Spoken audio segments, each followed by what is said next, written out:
جہاں کوئی درود پڑھتا ہے فرشتے وہ درود پیارے نبی تک پہنچاتے ہیں۔ پیارے نبی خود حاضر ناظر ہر جگہ پہ نہیں ہیں، وہ صرف اپنی قبر مبارک میں ہیں۔ اللہ کے فرشتے گھوم رہے ہیں، جہاں کوئی درود پڑھتا ہے پیارے حبیب تک پہنچایا جاتا ہے۔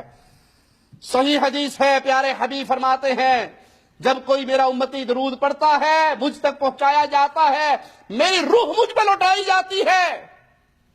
صلی اللہ علیہ وسلم، اللہم صلی علی نبینا محمد۔ یہ روح کا لوٹایا جانا برزخ کا معاملہ ہے۔ ہم نے سنا اور ہم ایمان لے آئے، ہم ان احادیث کا انکار نہیں کرتے، ہم پیارے حبیب کو آپ کی قبر میں زندہ مانتے ہیں، لیکن پیارے نبی کی قبر میں زندگی کون سی زندگی ہے؟ برزخ کی زندگی، دنیاوی زندگی نہیں۔ آپ کو دنیا کا شعور نہیں، دنیا والوں کو آپ کی زندگی کا شعور نہیں۔ جھوٹ بولتے ہیں جو کہتے ہیں ہم پیارے نبی صلی اللہ علیہ وسلم کی قبر پہ گئے۔ ایک صاحب نے لکھا کہ ایک صوفی صاحب جامی صاحب پیارے نبی صلی اللہ علیہ وسلم کی قبر پہ گئے اور قبر پہ جا کے درود و سلام پڑھا تو پھر قبر مبارک سے ہاتھ باہر نکلا، جامی کو ملانے کے لیے ہاتھ قبر سے باہر نکلا، اور 90,000 کا مجمع اس وقت مسجد نبی میں موجود تھا، پیر جیلانی بھی موجود تھے، سب نے دیدار کیا، سب نے دیدار کیا نبی صلی اللہ علیہ وسلم کے ہاتھ کا۔ یہ جھوٹے قصے، من گھڑت کہانیے، اس کا اسلام سے کوئی تعلق نہیں ہے۔ پیارے حبیب اپنی قبر میں زندہ ہیں، آخرت کی برزخ کی زندگی کے ساتھ، دنیاوی زندگی نہیں۔ ہم اگر رد کرتے ہیں کہ پیارے حبیب اپنی قبر میں زندہ نہیں تو وہاں رد کا مقصد دنیا کی زندگی کا رد ہے جو تمہارے عقائد ہیں۔ خان صاحب لکھتے ہیں ملفوظات میں، احمد رضا صاحب، کہ نبی کریم صلی اللہ علیہ وسلم اپنی قبر میں زندہ ہے، آپ کی زندگی دنیاوی ہے، بلکہ سید احمد باقی، وہ کہتے ہیں میرے سید ہیں، سیدی احمد باقی کہا کرتے تھے کہ آپ کی قبر میں نعوذ باللہ آپ کی بیوییں پیش کی جاتی ہے جن سے شاباشی بھی کرتے ہیں، نعوذ باللہ ثم نعوذ باللہ۔ اور ایک اور کتاب میں المحنک میں لکھتے ہیں خلیل احمد سہارنپوری صاحب کہ آپ اپنی قبر میں زندہ ہیں، آپ کی زندگی دنیاوی ہے، برزخی نہیں۔ یہ غلط بات ہے، پیارے حبیب اپنی قبر میں زندہ ہے اور آپ کی زندگی برزخی ہے، دنیاوی۔ ہمیں آپ کی زندگی کا شعور نہیں، آپ کو ہمارے حالات کا۔ اب تو لوگوں نے ڈرامہ بنا لیا، ہر کسی نے یہ ڈھکوسلے شروع کر دیے، خواب میں آ کے اللہ کے نبی نے مجھے یہ کہا، خواب میں آ کے اللہ کے نبی نے مجھے یہ کہا۔ ابھی ایک بی بی صاحب کی خبر آج ہی ہم نے پڑھی، وہ بی بی کسی اور کے نکاح میں، اسے پیغام نکاح کسی اور نے دے دیا، تو اس نے کہا اپنے خامند کو کہ رات مجھے اللہ کے نبی صلی اللہ علیہ وسلم نے خواب میں آ کے حکم دیا ہے اپنے اس خامند سے طلاق لے لے اور اس بندے سے شادی کر لے۔ وہ خامند بھی اسی طرح کا صوفی منش ہونے کا، بی بی مگرو لے جا تو نے جس سے کرنی کر لے، میری جان چھوڑ دے۔ ٹھیک، اللہ کے نبی کا حکم آ گیا تو میرا بھی سر جھکا ہوا ہے۔ یہ ڈرامے بازی ہے، یہ جھوٹ کے قصے اور کہانی ہے جو تم پیارے حبیب علیہ الصلوۃ والسلام کے ذمہ الزام لگاتے ہو۔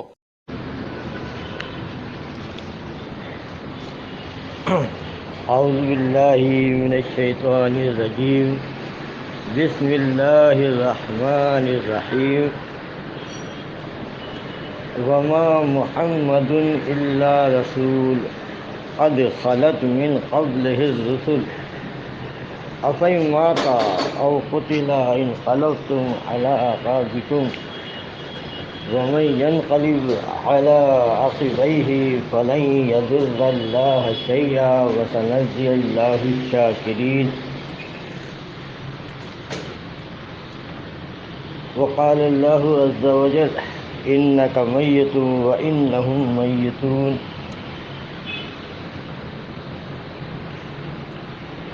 سامعین محترم، یہ دو آیات ہیں جنہیں امت کے سب سے بڑے ولی نمبر 1، ابو بکر رضی اللہ عنہ نے نبی کریم صلی اللہ علیہ وسلم کی جب وفات ہوئی اس موقع پر مجمع عام میں جب عمر لوگوں میں کلام کر رہے تھے، کہہ رہے تھے واللہ ما مات رسول اللہ صلی اللہ علیہ وسلم، جب عمر یہ کہہ رہے تھے کہ اللہ کی قسم نبی علیہ السلام کو موت نہیں آئی، وَلَا يَبْعَثَنَّهُ اللَّهُ، اللہ انہیں پھر اٹھائے گا، وَلَا يَقْطَعَنَّ أَيْدِي الرِّجَالِ وَأَرْجُلَهُمْ،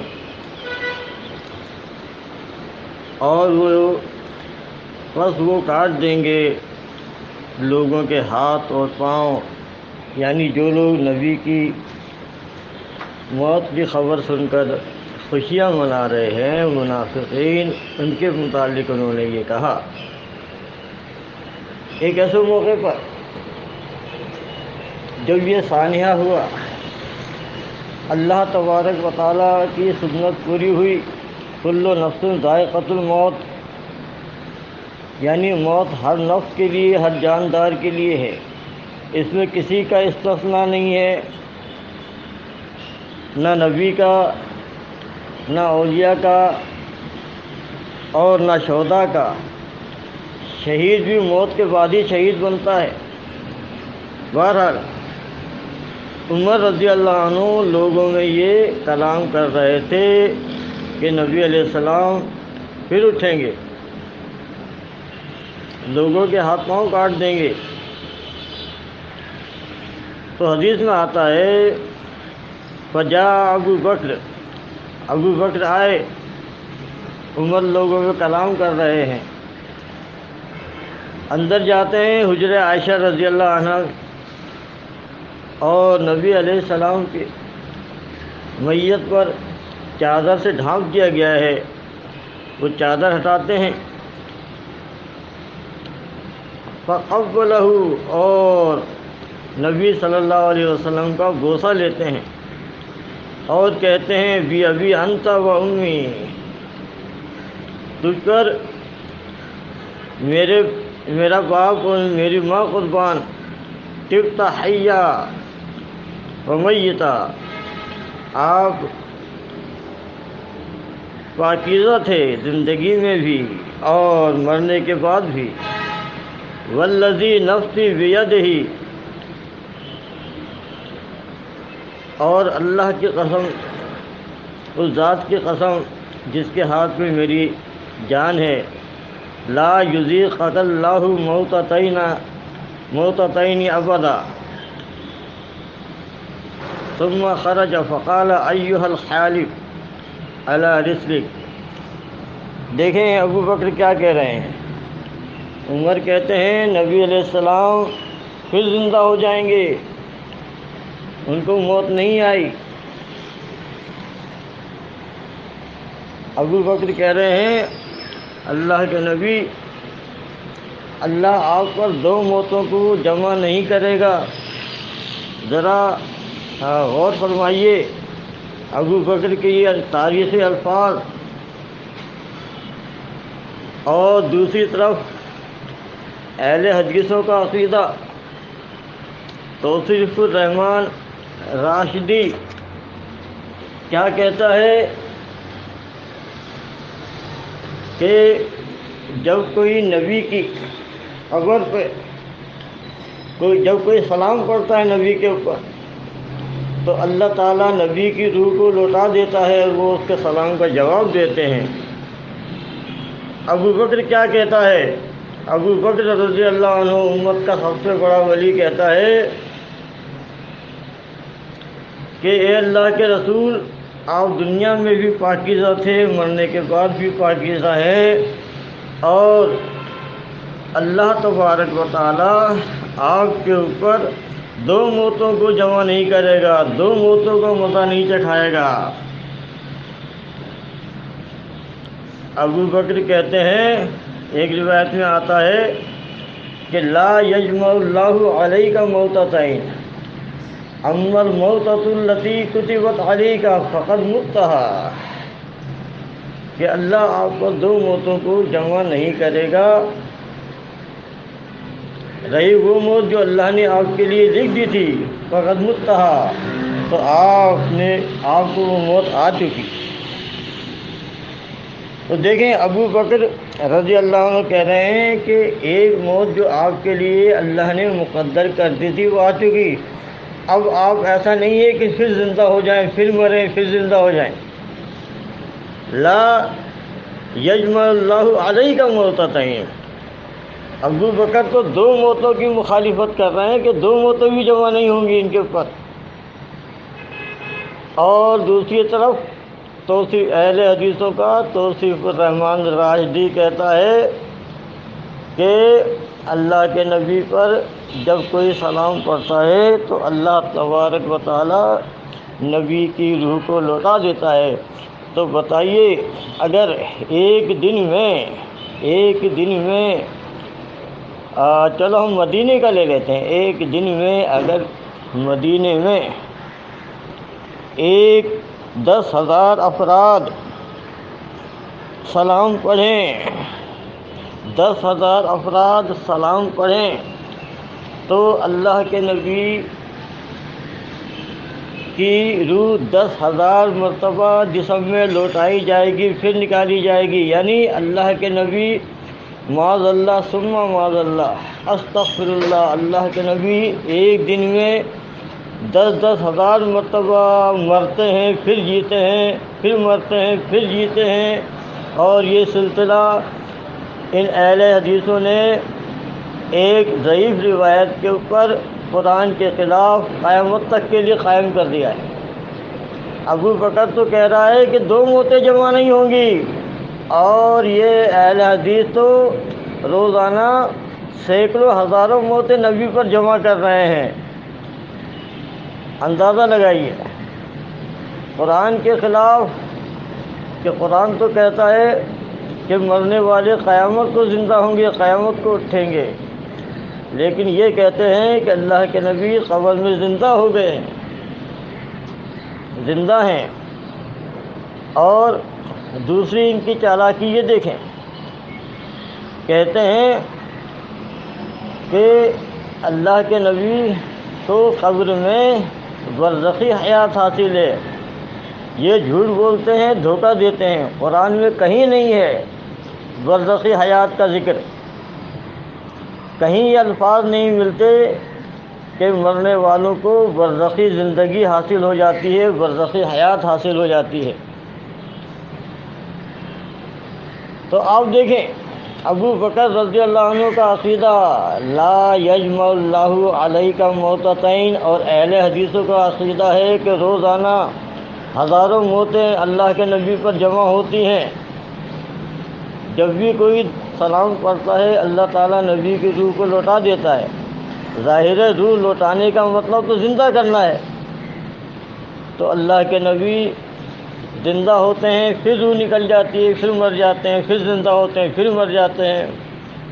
یہ اب اللہ کے نبی کی اس سے زیادہ اور توہین کیا ہوگی کہ لوگ مثالیں دیتے ہیں، جو لوگ بہت خراب زندگی گزارتے ہیں تو وہ تو یہ کہتے تھے، تو وہ ایک محاورہ کا بولا جاتا ہے ہمارے ہاں کہ میں جب تک میں 50 سال ہو گئے مجھے، میں 50 سال سے روز جیتا ہوں روز مرتا ہوں۔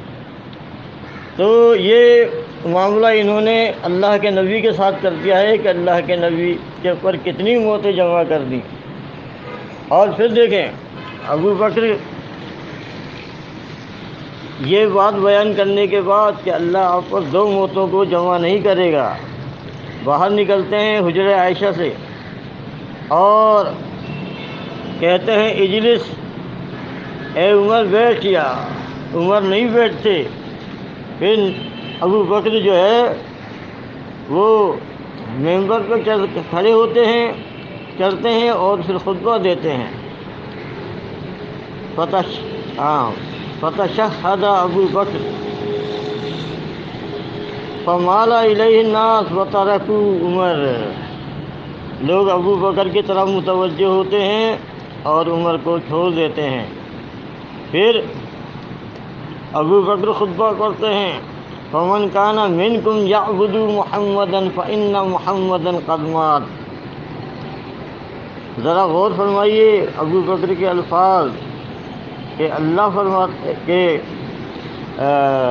عمر کہتے ہیں کہ نبی علیہ السلام تو موت نہیں آئی، پھر اٹھیں گے۔